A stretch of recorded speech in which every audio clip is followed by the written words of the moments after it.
Hello दोस्तों, welcome back to Jainet academy. Jainet academy के YouTube channel में आपका एक बार फिर से स्वागत है। आज है 31 दिसंबर। तो 31 दिसंबर से करंट अफेयर के जितने भी महत्वपूर्ण क्वेश्चन बन सकते हैं, आज हम इस वीडियो में डिस्कशन करेंगे।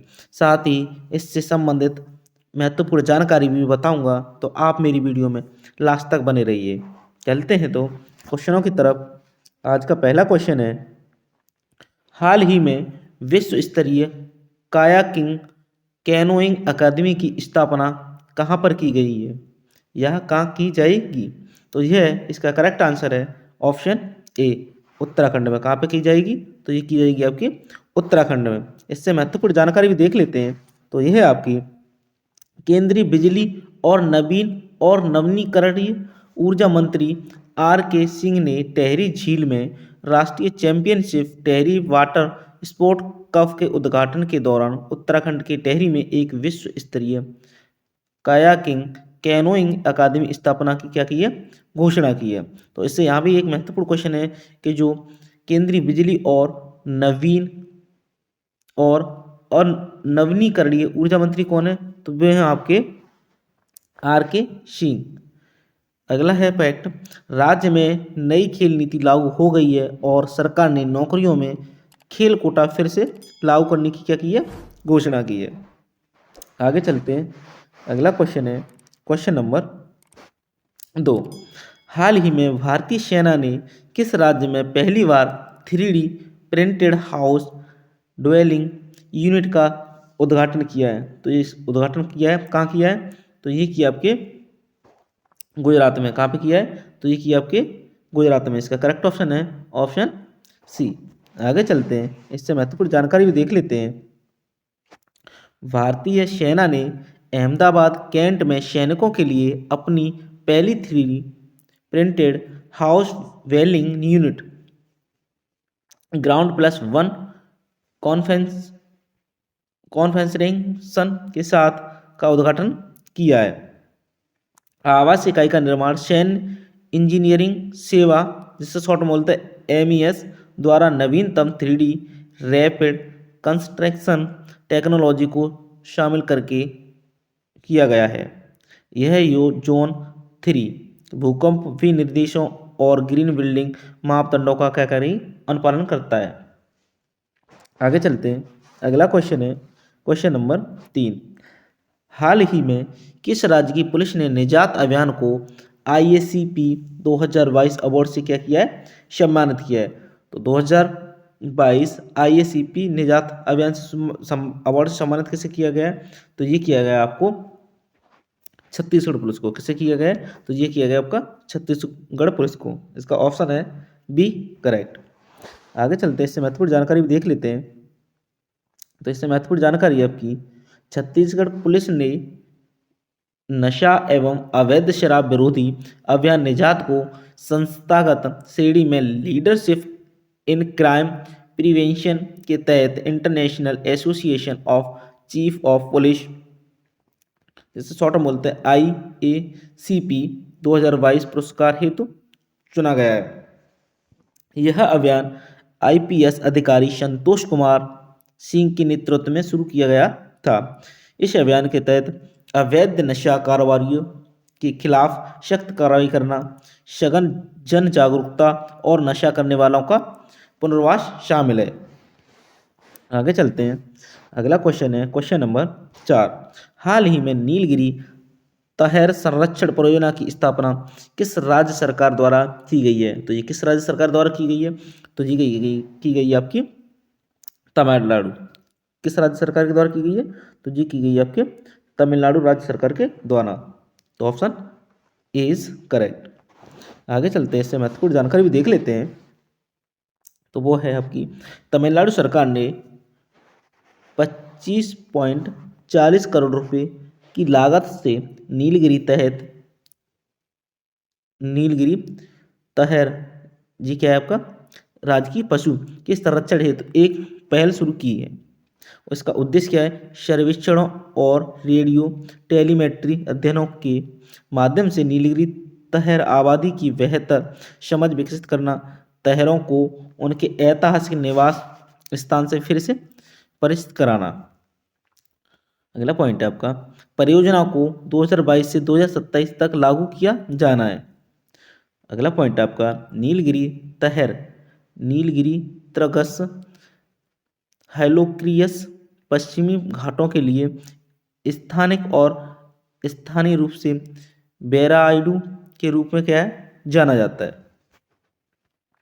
आगे चलते हैं, अगला क्वेश्चन है क्वेश्चन नंबर 5। सड़क परिवहन और राजमार्ग मंत्रालय द्वारा जारी रिपोर्ट के अनुसार 2019 की तुलना में 2021 में भारत में सड़क दुर्घटना में कितने परसेंट की कमी आई है। तो ये कितने परसेंट की कमी आई है, तो ये आई है आपकी 8.1% की। कितनी कमी आई है, तो ये आई है आपकी 8.1% की। तो बी आंसर इज करेक्ट। आगे चलते हैं, इससे महत्वपूर्ण जानकारी भी देख लेते हैं। तो ये है आपकी सड़क परिवहन और राजमार्ग मंत्रालय द्वारा जारी रिपोर्ट के अनुसार 2019 की तुलना में 2021 में भारत में सड़क दुर्घटनाओं में 8.1% की आई है कमी आई है। रिपोर्ट का शीर्षक क्या है, तो ये आपकी भारत में सड़क दुर्घटना 2021 क्या है आपका शीर्षक पूछ लिया जाए तो ये आपके भारत में सड़क दुर्घटनाएं 2021। सड़क दुर्घटनाओं के कारण लगने वाली चोटों में भी 14.8% की क्या आई है कमी आई है। लेकिन 2021 में सड़क दुर्घटनाओं के कारण होने वाली मौतों में क्या है 1.9 क्या हुई है वृद्धि हुई है। आगे चलते हैं, अगला पॉइंट है आपका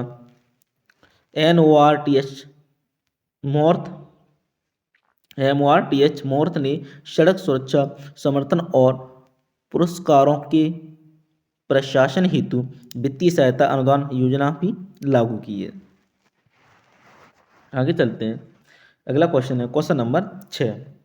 हाल ही में किस राज्य सरकार ने रायथू बंधु के 10वें चरण का शुभारंभ किया है। तो ये किसने किया है, तो ये किया आपके तेलंगाना सरकार ने। किसने किया, तेलंगाना राज्य ने। किसने किया, तेलंगाना राज्य सरकार ने।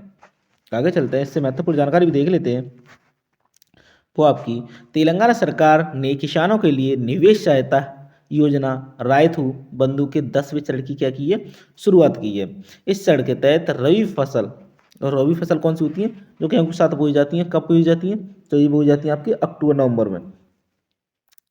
रबी फसल सीजन के लिए निवेश सहायता के रूप में 70,54,000 रुपये से अधिक किसानों के बैंक खातों में 7,667 करोड़ रुपए जमा किए जाएंगे। अगला है पॉइंट आपका रायतू योजना बंधु योजना में क्या क्या है, तो वो है आपका यह एक नगद स्थानांतरण कार्यक्रम है। यह प्रत्येक मौसम में किसानों को 5,000 रुपये प्रति एकड़ के अनुदान के माध्यम से कृषि और बागवानी फसलों हेतु निवेश सहायता प्रदान करता है। अगर दोस्तों हमारी वीडियो पसंद आ रही हो तो इस वीडियो को ज़्यादा से ज़्यादा लाइक करें, शेयर करें और हमारे चैनल को सब्सक्राइब करना ना भूलें, जिससे आपको आने वाली वीडियो का नोटिफिकेशन समय से मिल सके। अगला क्वेश्चन है क्वेश्चन नंबर 7। हाल ही में ढाका में पहली मेट्रो रेल का उद्घाटन किसके द्वारा किया गया है। तो ये किसके द्वारा किया गया है, तो ये किया गया आपका PM शेख हसीना। किसके द्वारा किया गया है, तो ये किया गया आपका PM शेख हसीना। इसका ऑप्शन बी इज करेक्ट। आगे चलते हैं, इससे महत्वपूर्ण जानकारी भी देख लेते हैं। इससे महत्वपूर्ण जानकारी है बांग्लादेश की PM। तो यहाँ से ये वाला क्वेश्चन भी महत्वपूर्ण हो गया कि बांग्लादेश की वर्तमान PM कौन है, तो वो है आपकी शेख हसीना ने ढाका में पहली मेट्रो रेल को दीवारी और अमरगांव स्टेशन के बीच अपनी पहली यात्रा के लिए हरी झंडी दिखाई है। यह 2030 तक पूरा होने की, कब तक, 2030 तक पूरा होने वाली मास रैपिड ट्रांजिट की महत्वाकांक्षी बांग्लादेश परियोजना का हिस्सा है, जो कुल 129 किलोमीटर, कितना, 129 किलोमीटर की लंबाई को कवर करेगा, जिसमें से 61 किलोमीटर भूमिगत होंगे। कितना होगा, भूमिगत मतलब अंदर ही अंदर। आगे रेल सेवा जापान से वित्तीय और तकनीकी सहायता से बनाई गई थी। इस कार्यक्रम में केमिनोरी इवामा जापानी राजदूत ने भाग लिया था।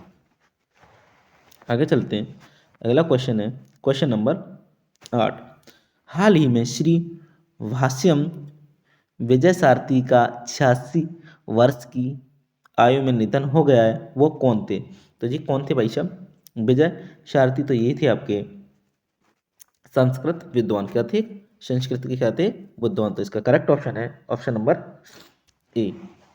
आगे चलते हैं, इससे महत्वपूर्ण जानकारी देख लेते हैं। तो ये आपका वायोवृद्ध संस्कृत विद्वान श्री भाष्यम विजय सारथी, जो अपनी कविता के लिए जाने जाते हैं, का तेलंगाना में 86 वर्ष की आयु में क्या हो गया? निधन हो गया। 86 वर्ष की आयु में निधन होगा। ये कहाँ के रहने वाले थे? तो ये थे आपके तेलंगाना के। 2020 में उन्हें साहित्य और शिक्षा के क्षेत्र में अपने उत्कृष्ट कार्य हेतु पद्मश्री से भी सम्मानित किया गया। तो साहित्य और शिक्षा के योगदान में उन्हें क्या किससे सम्मानित किया है? तो पद्मश्री से। वह श्री यज्ञ वारा स्वामी क्षेत्रम मंदिर परिषद के संस्थापक भी हैं। तो ये कौन से के हैं? श्री यज्ञ वारा स्वामी। उन्होंने संस्कृत और तेलुगु में 100 पुस्तकें लिखी हैं। कितनी? संस्कृत और तेलुगु में 100 पुस्तकें लिखी हैं। उन्होंने संस्कृत भाषा में तेलुगु काव्य रूप शीशम का भी परिचय दिया है। किसका? शीशम का भी क्या दिया? परिचय दिया है। आगे चलते हैं, अगला क्वेश्चन है क्वेश्चन नंबर 9। हाल ही में भारतीय सेना के अगले इंजीनियर इन चीफ के रूप में किसे नियुक्त किया गया है? तो ये किसे नियुक्त किया गया है? तो ये किया गया आपका लेफ्टिनेंट जनरल अरविंद वालिया को। किसे नियुक्त किया है? तो लेफ्टिनेंट जनरल अरविंद वालिया को। इसका ऑप्शन सी इज करेक्ट। आगे चलते हैं, इससे महत्वपूर्ण जानकारी भी देख लेते हैं। तो वो है आपकी लेफ्टिनेंट जनरल अरविंद वालिया को 27 दिसंबर 2022 को भारतीय सेना के अगले इंजीनियर इन चीफ के रूप में नियुक्त किया गया है। वह लेफ्टिनेंट जनरल हरपाल सिंह का स्थान लेंगे, जो 31 को सेवानिवृत्त हो रहे हैं। मतलब कब हो रहे हैं? आज ही क्या हो रहे हैं? 31 दिसंबर को सेवानिवृत्त हो रहे हैं। 1986 बैच के लेफ्टिनेंट जनरल वालिया भारतीय सैन्य अकादमी देहरादून के पूर्व छात्र हैं। कहाँ के छात्र हैं? भारतीय सैन्य अकादमी देहरादून की क्या है? पूर्व छात्र हैं। वह सिकंदराबाद में कॉलेज ऑफ डिफेंस मैनेजमेंट में प्रशिक्षक भी थे। क्या थे? प्रशिक्षक भी रह चुके हैं। आगे चलते हैं, अगला क्वेश्चन है क्वेश्चन नंबर 10। हाल ही में इंडियन ऑयल द्वारा किस राज्य में टीवी उन्मूलन परियोजना शुरू की है? तो ये किस राज्य में की गई है? तो ये की गई है आपकी छत्तीसगढ़ और उत्तर प्रदेश दोनों में। कहाँ की गई है? छत्तीसगढ़ और उत्तर प्रदेश दोनों में। तो इसका करेक्ट ऑप्शन है ऑप्शन नंबर सी। आगे चलते हैं, इससे महत्वपूर्ण जानकारी देख लेते हैं। इंडियन ऑयल ने तीव्र टीवी उन्मूलन परियोजना शुरू करने हेतु केंद्रीय टीवी डिवीजन, स्वास्थ्य और परिवार कल्याण मंत्रालय, उत्तर प्रदेश और छत्तीसगढ़ के साथ एक समझौता ज्ञापन पर हस्ताक्षर किए हैं। उद्देश्य क्या है आपका? तो उद्देश्य इनका एसडीजी के 5 साल पहले 2022 तक भारत में टीवी को समाप्त करना है। इसका मुख्य जो उद्देश्य है वो क्या है? यूपी और छत्तीसगढ़ के नागरिकों को मुफ्त टीवी उपचार और सहायक सेवाएं प्रदान करने हेतु स्थायी और समान पहुंच प्रदान करना। इसका क्या है? उद्देश्य है। इंडियन ऑयल आधुनिक डायग्नोस्टिक टेक्नोलॉजी से लैस मोबाइल मेडिकल वैन भी पेश करेगा। आगे चलते हैं, अगला क्वेश्चन है क्वेश्चन नंबर 11। हाल ही में कार्यवाहक केंद्रीय सतर्कता आयुक्त के रूप में किसे नियुक्त किया गया है? तो केंद्रीय सतर्कता आयोग के रूप में किसे नियुक्त किया गया है? तो ये किया गया आपके प्रवीण कुमार श्रीवास्तव को। किसे किया गया? तो ये किया गया आपके प्रवीण कुमार श्रीवास्तव को। तो B is correct, option B is correct. इससे महत्वपूर्ण जानकारी भी देख लेते हैं। भारत सरकार ने सतर्कता आयुक्त प्रवीण कुमार श्रीवास्तव को कार्यवाहक केंद्रीय सतर्कता आयुक्त, जैसे शॉर्ट में सीवीसी बोलते हैं, को नियुक्त किया है। उन्होंने सुरेश एन पटेल का स्थान लिया है, जिन्होंने 24 दिसंबर 2022 को सीबीसी के प्रमुख के रूप में क्या अपना कार्यकाल पूरा किया है। श्रीवास्तव असम मेघालय कैडर के 1988 बैच के आईएएस अधिकारी हैं। वह 31 जनवरी 2022 को सचिव कैबिनेट सचिवालय के पद से क्या हुए थे, सेवानिवृत्त हुए थे। सीबीसी का कार्यकाल 4 वर्ष का होता है या जब तक कि पदधारी 65 साल की आयु प्राप्त नहीं कर लेता, या तो 65 साल की आयु पूरी हो जाए या 4 साल। आगे चलते हैं, अगला क्वेश्चन है क्वेश्चन नंबर 12। हाल ही में पानी की गुणवत्ता की जांच करने हेतु किस भारतीय आईआईटी ने यूरोपीय विश्वविद्यालयों के साथ समझौता किया है? तो किसने किया है? तो ये किया है आपके आईआईटी बॉम्बे और आईआईटी गुवाहाटी दोनों ने किया है। किसने किया है? आईआईटी बॉम्बे और आईआईटी गुवाहाटी दोनों ने किया। तो इसका करेक्ट ऑप्शन है ऑप्शन नंबर सी। आगे चलते हैं, इससे महत्वपूर्ण जानकारी भी देख लेते हैं। तो वो है आपकी आईआईटी गुवाहाटी और आईआईटी मुंबई ने भारत में पीने योग्य और अन्य पानी की गुणवत्ता की जांच करने हेतु एक तकनीकी विकसित करने के लिए यूरोपीय विश्वविद्यालयों के साथ साथ हाथ मिलाया है। लॉर्ड्स इंडो यूरोपीय परियोजना विज्ञान और प्रौद्योगिकी विकास तथा यूरोपीय आयोग की एक क्या है, पहल है। इसका उद्देश्य क्या है? उद्देश्य बहुत ही महत्वपूर्ण होते हैं, तो इन्हें हमेशा ही अच्छे से देखना। भारतीय घरों में आपूर्ति किए जाने वाले पानी की गुणवत्ता में संबंधित मुद्दों का समाधान प्रदान करना ही क्या है इसका उद्देश्य है। लॉर्ड्स परियोजना पेरिस में इकोले पॉलिटेक्निक में विकसित एक नोवल जल गुणवत्ता सेंसर के आसपास बनाई गई है। आगे चलते हैं, अगला क्वेश्चन है क्वेश्चन नंबर 13। हाल ही में वर्ल्ड लाइन ई पेरेंट्स इंडिया को पेमेंट एग्रीगेटर के लिए किसकी मंजूरी मिल गई है? तो किसकी मंजूरी मिल गई है? तो ये मिली है आपकी आरबीआई की। किसकी मंजूरी मिली है? तो ये मिली है आपकी आरबीआई की। इसका करेक्ट ऑप्शन है ऑप्शन नंबर ए। आगे चलते हैं, डिजिटल भुगतान सेवा मंच वर्ल्ड लाइन ई पेमेंट्स इंडिया को भुगतान एग्रीगेटर, जिसे शॉर्ट में पीए बोलते हैं, के रूप में कार्य करने के लिए भारतीय रिजर्व बैंक से सैद्धांतिक मंजूरी मिल गई है। वर्ल्ड लाइन समूह का हिस्सा वर्ल्ड लाइन ई पेमेंट इंडिया अपने ग्राहकों को इन स्टोर, ऑनलाइन और ओमनी चैनल भुगतान की पेशकश करने वाली सभी प्रकार की भुगतान आवश्यकताओं के लिए समाधान प्रदान करता है। वर्ल्ड लाइन ई पेमेंट का मुख्यालय है तो ये आपका मुंबई में। कहाँ पे? तो ये आपका मुंबई में। आगे चलते हैं, अगला क्वेश्चन है क्वेश्चन नंबर 14। हाल ही में बीएसएफ के जवानों के लिए प्रहरी नामक ऐप किसके द्वारा लॉन्च किया गया है? तो ये किसके द्वारा लॉन्च किया गया है? तो ये लॉन्च किया गया आपके गृह मंत्री अमित शाह। किसके द्वारा? अमित शाह के द्वारा। तो ऑप्शन वी इज करेक्ट। आगे चलते हैं, इससे महत्वपूर्ण जानकारी भी देख लेते हैं। तो केंद्रीय गृह और सहकारिता मंत्री अमित शाह ने नई दिल्ली में सीमा सुरक्षा बल बीएसएफ की मोबाइल ऐप प्रहरी का क्या किया? शुभारंभ किया। बीएसएफ प्रहरी ऐप से जवान अपने मोबाइल पर निजी जानकारी और आवास, आयुष्मान, सीएपीएफ और छुट्टी से जुड़ी जानकारी हासिल कर सकते हैं। यह ऐप उन्हें गृह मंत्रालय के पोर्टल से भी जोड़ेगा। आगे चलते हैं, अगला क्वेश्चन है और इस वीडियो का लास्ट क्वेश्चन है क्वेश्चन नंबर 15। हाल ही में भारत और किस देश के बीच मोंगला बंदरगाह को अपग्रेड करने के लिए प्रोजेक्ट मैनेजमेंट कंसल्टेंसी, जैसे शॉर्ट में पीएमसी बोलते हैं, सर्विस समझौता पर क्या किए? हस्ताक्षर हुए हैं। तो ये किससे हुए हैं? तो ये हुए आपके बांग्लादेश के साथ। किसके साथ हुए हैं? तो ये हुए हैं बांग्लादेश के साथ। इससे महत्वपूर्ण जानकारी भी देख लेते हैं, आइए। तो ये आपका दिसंबर 2022 में ढाका में मोंगला बंदरगाह को अपग्रेड करने के लिए प्रोजेक्ट मैनेजमेंट कंसल्टेंसी सर्विस समझौते पर क्या किए? हस्ताक्षर किए।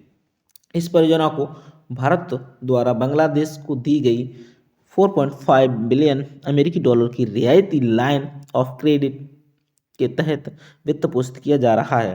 मोंगला पोर्ट अथॉरिटी ऑफ और India consulting engineers private limited के बीच अनुबंधन पर क्या किए?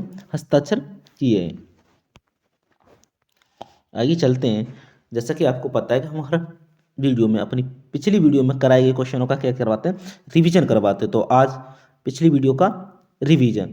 दोस्तों अगर हमारी वीडियो पसंद आती है तो ज़्यादा से ज़्यादा हमारे चैनल को सब्सक्राइब करें, हमारी वीडियो को शेयर करें और लाइक करना ना भूलें। तो चलते हैं, जल्दी से रिवीजन कर लेते हैं पिछली वीडियो का। तो पहला ही क्वेश्चन है, हाल ही में पहला अंतर्राष्ट्रीय समुद्र तट महोत्सव का आयोजन कहाँ किया गया था? तो ये किया गया था आपका केरल में। अगला क्वेश्चन है क्वेश्चन नंबर 2, हाल ही में REC लिमिटेड द्वारा किस राज्य में बिजली उत्सव का आयोजन किया गया था? तो ये कहाँ किया गया था? तो ये किया गया था आपके असम में। अगला है, हाल ही में तेलंगाना में प्रसाद परियोजनाओं की आधारशिला किसके द्वारा रखी गई है? तो ये किसके द्वारा रखी गई है? तो ये रखी गई है आपके राष्ट्रपति के द्वारा। अगला क्वेश्चन है क्वेश्चन नंबर 4, हाल ही में force in the road my dash it RBI and beyond नामक पुस्तक किसके द्वारा लिखी गई है? तो ये लिखी गई है आपके रघुराम राजन के द्वारा। अगला क्वेश्चन है क्वेश्चन नंबर 5, हाल ही में विदेश मंत्री S जयशंकर 29 दिसंबर से 3 जनवरी तक किस देश के दौरे पर रवाना हुए हैं? तो ये हुए आपके साइप्रस और ऑस्ट्रेलिया दोनों देशों की यात्रा पे। आगे चलते हैं, अगला क्वेश्चन है क्वेश्चन नंबर 6, हाल ही में ICC इमर्जिंग प्लेयर अवार्ड के लिए किस भारतीय क्रिकेटर को नामांकित किया गया है? तो ये किया गया आपके अर्शदीप और यास्तिका को, अर्शदीप और यास्तिका दोनों को। आगे चलते हैं, अगला क्वेश्चन है क्वेश्चन नंबर 7, हाल ही में भास्कर बाबू को सूर्योदय बैंक के CEO और MD के रूप में कितने वर्षों के लिए नियुक्त किया गया? तो ये नियुक्त किया गया आपके 3 वर्षों के लिए। आगे चलते हैं, अगला क्वेश्चन है क्वेश्चन नंबर 8, हाल ही में ऑनलाइन रिक्वेस्ट ट्रांसफर नामक पोर्टल किसके द्वारा लॉन्च किया गया है? तो ये लॉन्च किया गया आपके भारतीय डाक के द्वारा। अगला क्वेश्चन है क्वेश्चन नंबर 9, हाल ही में स्टे सेफ ऑनलाइन नामक अभियान किसके द्वारा शुरू किया गया है? तो ये किया गया आपका अश्वनी वैष्णव के द्वारा। किसके द्वारा? अश्वनी वैष्णव के द्वारा। आगे चलते हैं, अगला क्वेश्चन है क्वेश्चन नंबर 10, हाल ही में जल क्षेत्रों में शीर्ष परामर्श सेवा फार्मों में